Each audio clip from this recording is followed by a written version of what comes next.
Ladies and gentlemen, welcome to iFactioners Urdu idioms meaning in English, Urdu and Hindi. Let's start.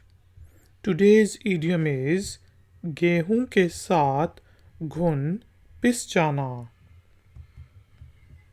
In Urdu, we write it like this: गेहूं के साथ घुन पिस जाना. Literal meaning of गेहूं के साथ घुन पिस जाना is घुन is also crushed along with the wheat. It means गुनाहगार के साथ बेगुनाह का भी मारा जाना.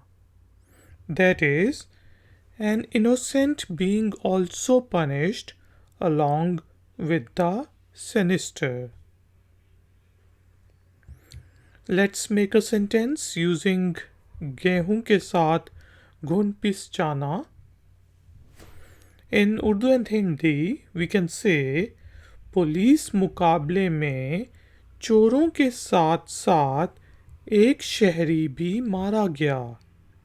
गेहूं के साथ घुन भी पिस गया. It means a civilian was also killed along with the thieves in the police standoff. Innocent was punished along with the ones who committed the crime. Ladies and gentlemen, I hope that now you understand the meaning of गेहूं के साथ घुन पिस जाना. Please like, share and subscribe. I will see you next time. Until then, take care, keep learning, keep enjoying. Good day. Like, share, subscribe. iFactioner.